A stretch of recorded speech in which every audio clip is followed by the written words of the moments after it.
Cante comigo. Deus, somente Deus, domina o trono do universo, e a voz da criação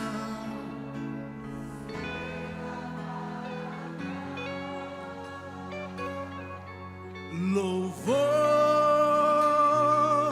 somente a Deus. O Senhor nos presenteia de diversas formas, essas formas que podemos adorá-lo. Como é bom a gente cantar, né? Sabe quem que inventou isso? Deus. Uma forma de adoração.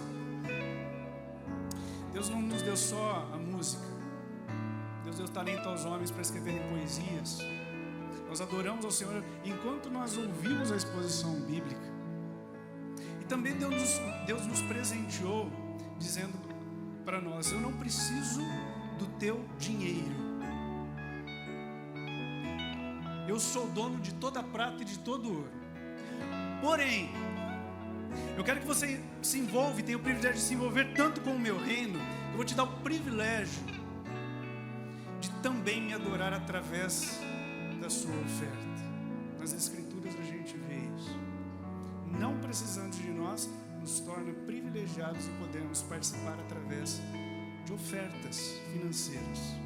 Então esse momento agora, se você veio preparado para ofertar, isso é algo da igreja. Você que está nos visitando, algo muito que da igreja, né? Essa adoração ao Senhor através da oferta. Não se sinta constrangido neste momento, mas essa oportunidade que você veio preparado, já entendeu que a tua vida foi dada a Cristo Jesus antes de qualquer outra coisa.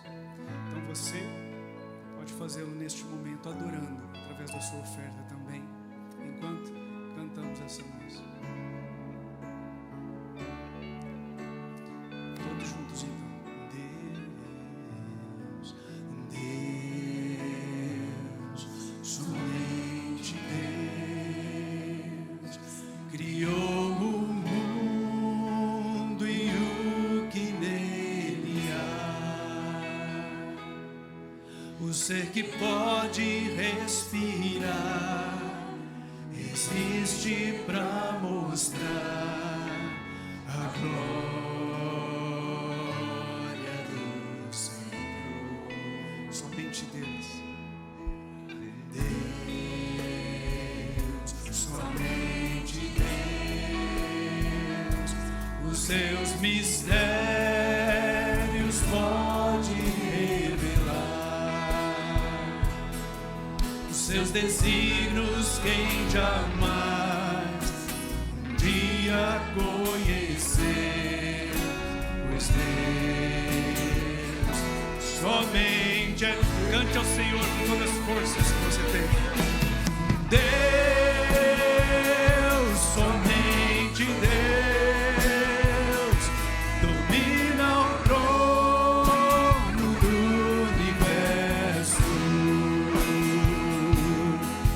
que a voz da criação se erga para dar louvor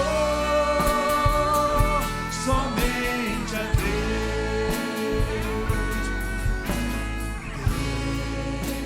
Deus, somente Ele quem nos inspira eternamente em nós a te inspirar. Nessa alegria de adorar, a alegria de adorar, desejo de exaltar a Deus. Somente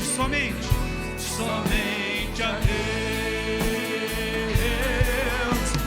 Deus, somente Deus, domina o trono do universo, e a voz da criação se erga para dar. Segura lá, louvor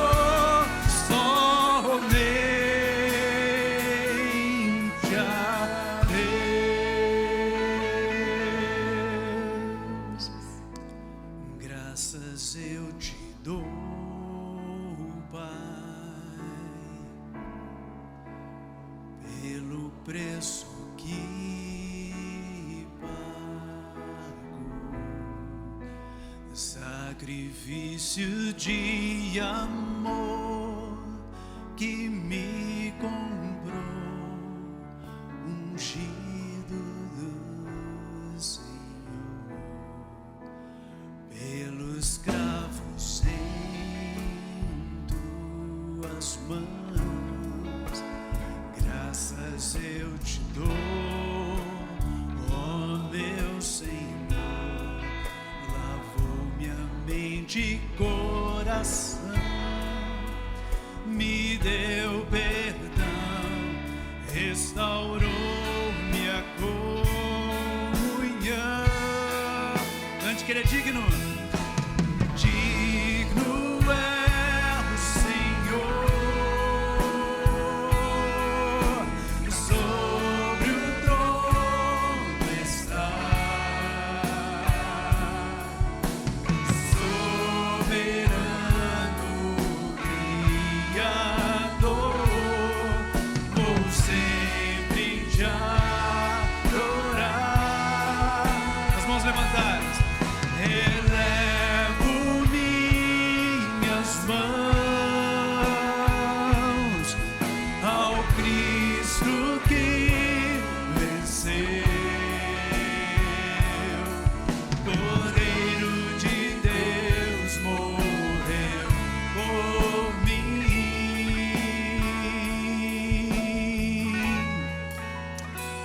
Ressuscitou,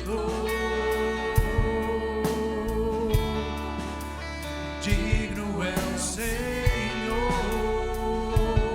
pelos cravos em tu. Agradeça ao Senhor. Graças eu te dou, ó meu Senhor.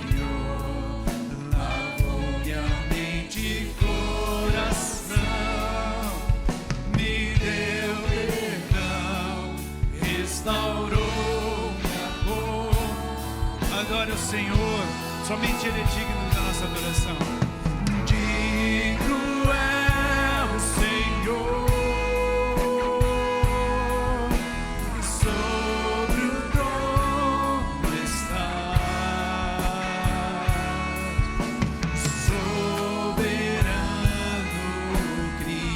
Criador, vou sempre te sempre te adorar, Senhor. Elevo minhas mãos ao Cristo que venceu, Cordeiro de Deus morreu por mim, mas ressuscitou,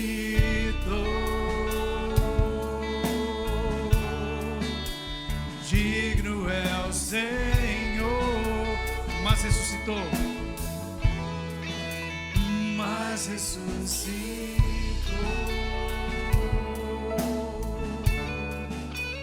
digno é o Senhor.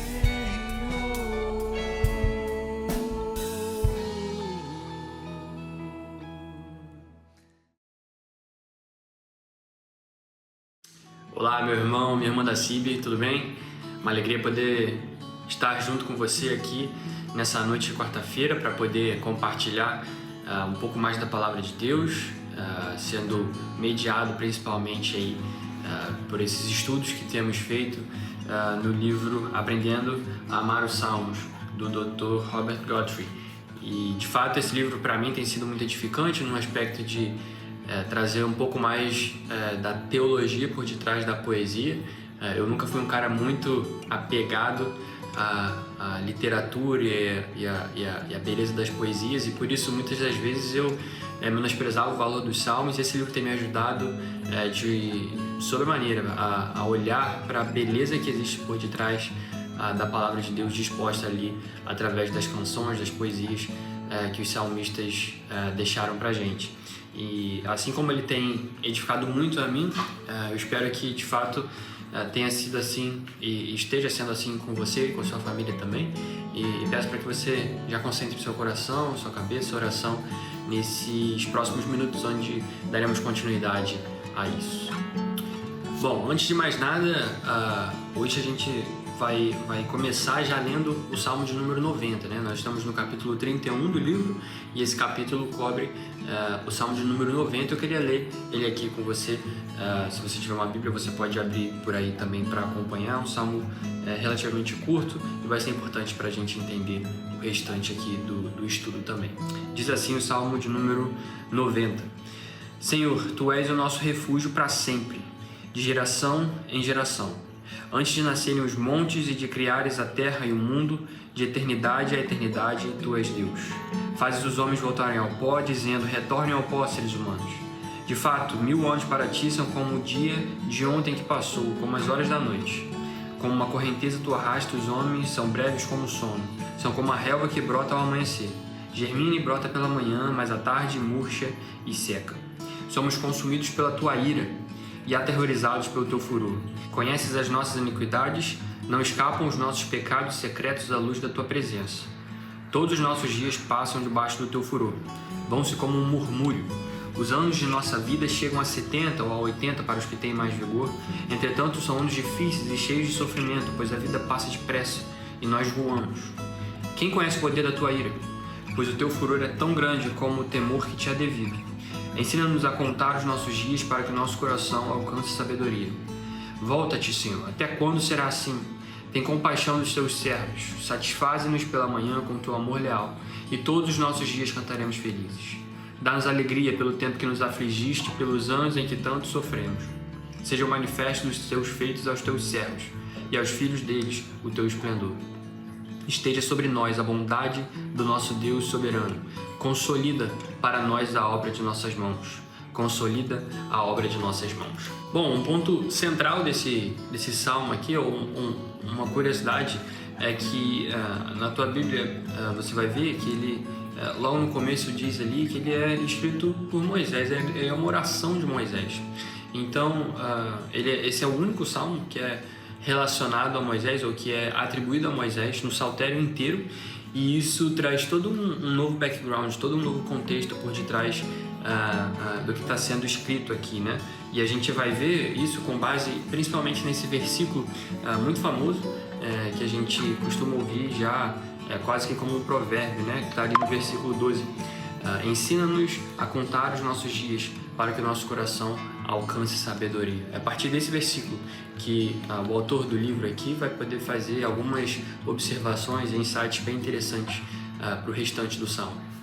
Esse versículo, por sinal, geralmente lido fora de contexto, ele pode dar a entender de que a ideia aqui é só entender que nós temos uma vida curta, que a vida é breve e por isso nós precisamos aproveitar as oportunidades com sabedoria. O que em algum sentido pode ser até verdade e valioso de se saber, mas no contexto desse salmo aqui a gente vai entender como ele tem toda uma outra roupagem, ele tem todo um outro aspecto por detrás, nessa busca por sabedoria do salmista e nessa tentativa de contar os seus dias para alcançar essa sabedoria. E o que o autor vai argumentar aqui é que, como a gente viu nos Salmos, né, durante todo o momento da oração ali, Moisés está exaltando a grandeza, a eternidade, a plenitude de Deus comparada à nossa fraqueza, à nossa pequenez, à nossa insignificância.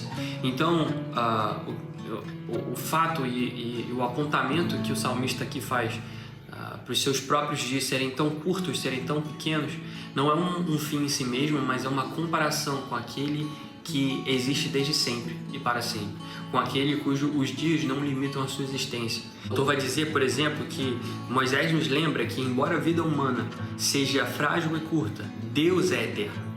Antes de nascerem os montes e de criares a terra e o mundo, de eternidade a eternidade, Tu és Deus. O versículo 2 do Salmo vai dizer: Moisés nos leva então de volta ao momento em que Deus criou a terra para nos lembrar que Deus transcende totalmente o tempo e este mundo. Isso mostra que a visão de Moisés como salmista aqui é a visão correta de Deus, da grandeza de Deus e de como a nossa vida é tão pequena, tão frágil, perto da grandeza do nosso Rei. Isso já é um caminho, já é o começo ou um princípio da sabedoria. Porque é essa sabedoria que vai fazer, por exemplo, que o salmista olhe para dentro de si e possa entender a sua fraqueza, a sua limitação e saber que Deus, em sua infinita magnitude, não perde nenhum detalhe, não deixa nada desapercebido. O versículo 8, por exemplo, o salmista reconhece que a sua fraqueza é fruto do seu pecado, é fruto da queda, é fruto do pecado corrompendo o mundo inteiro ao seu redor. E a ele próprio, dizendo: conheces as nossas iniquidades, não escapam os nossos pecados secretos à luz da tua presença. Aquilo que nós achamos que fazemos de errado, mas que só nós sabemos e que ninguém mais sabe, pode ser possível que pessoas ao nosso redor de fato não saibam, não conheçam. Mas nada escapa a Deus, porque nós somos fracos, nós somos pequenos e a nossa vida curta, representada aqui pela fraqueza de ter pecados que aparentemente são ocultos, ela não passa desapercebida de Deus, do autor da vida, do autor do universo, a quem os dias não podem limitar. E é por isso que em vários versículos a ira de Deus chega a ser aterrorizante, né? Moisés vai dizer ali, falando logo depois do versículo 8, por exemplo: todos os nossos dias passam debaixo do teu furor, vão-se como um murmúrio. No versículo 7 ele diz: nós somos consumidos pela tua ira e aterrorizados pelo teu furor. Então o paralelo aqui acaba sendo em relação à fraqueza gerada pelo pecado, a fraqueza gerada pela corrupção da nossa natureza, que foi o pecado que acabou gerando, essa fraqueza, essa limitação de dias, essa vida encurtada, essa vida dura, difícil, que o salmista passa a oração inteira aqui lembrando, entre aspas, a Deus sobre o quão difícil tem sido, sobre o quanto sofrimento tem sido aqui. A comparação é entre esse pacote e um pacote exterior ao homem, que é o pacote de Deus, onde Deus é demonstrado como sendo aquele que é a fonte de tudo que é bom, como sendo aquele que pode desfazer esse sofrimento e torná-lo em bondade novamente, como sendo aquele que não tem a vida curta, mas pelo contrário, sempre viveu e sempre viverá, sempre existirá.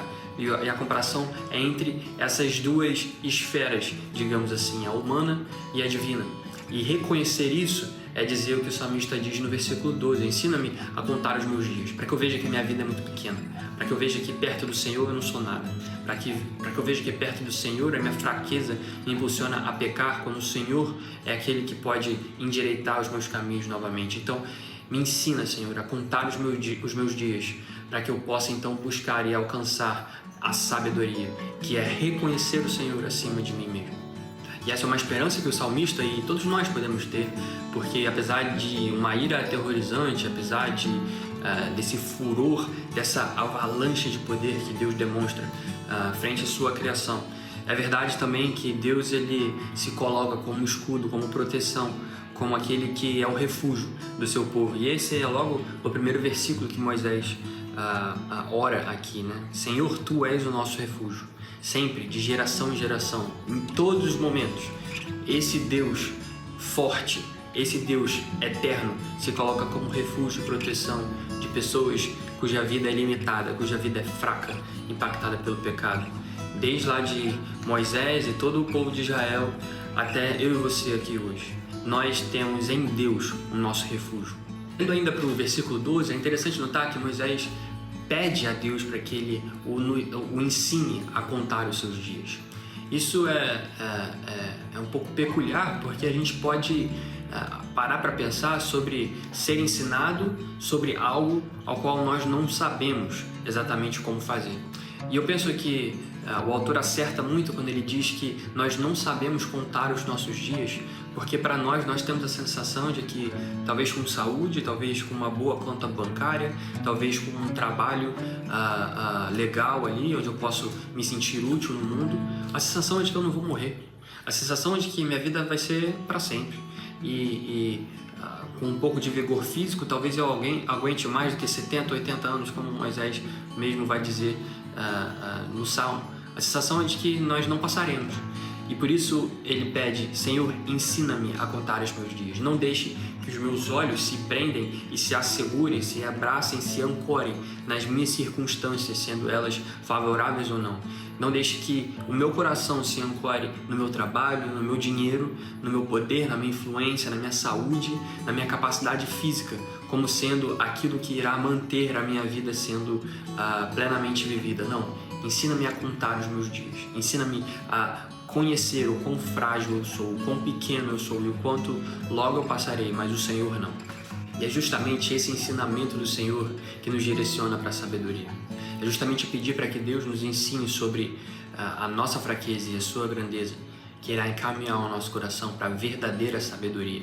Para a sabedoria que o salmista está pedindo, para a sabedoria que eu e você precisamos, que é aquela que o próprio Deus diz que dá livremente a quem pede. Bom, existem ainda algumas outras implicações e outros ensinamentos que nós podemos tirar desse salmo, que é extremamente rico, apesar de apenas com 17 versículos ali. Mas eu penso que essa mensagem central é aquela que nós queremos nos ater nesse breve estudo aqui, sabendo contar os nossos dias, buscando essa sabedoria que provém não de simplesmente saber que temos pouco tempo aqui, mas de saber que somos pequenos frente a um Deus grande, que somos limitados frente a um Deus eterno. E não fazer disso um ponto simplesmente de desespero, mas pelo contrário, fazer como o salmista faz no primeiro versículo desse salmo: Senhor, o Senhor é o nosso refúgio. De geração em geração nós queremos nos apegar ao Senhor, queremos nos ancorar ao Senhor. Então que essa possa ser a nossa atitude, olhando para a nossa pequenez, que nós não nos ancoremos nas nossas vaidades aqui da vida, mas sim nos ancoremos naquele que de fato sempre existiu, sempre existirá e que tem poder e grandeza o suficiente e verdadeira para nos manter seguros em suas mãos e seus braços. Essa é a verdadeira sabedoria, esse é o caminho para essa verdadeira sabedoria que nós tanto precisamos buscar. A minha oração é que essa palavra possa ter de alguma forma abençoado o seu coração, a sua família e te encorajado de que Deus está conosco. Deus em Cristo é a nossa rocha, é a nossa fortaleza e nós podemos depender da força dele e não da nossa fraqueza e das nossas circunstâncias. Que isso possa ser um encorajamento para você, para sua família e para todos nós nessa semana e também para o resto das nossas vidas. Te vejo numa próxima. Deus abençoe. Tchau, tchau.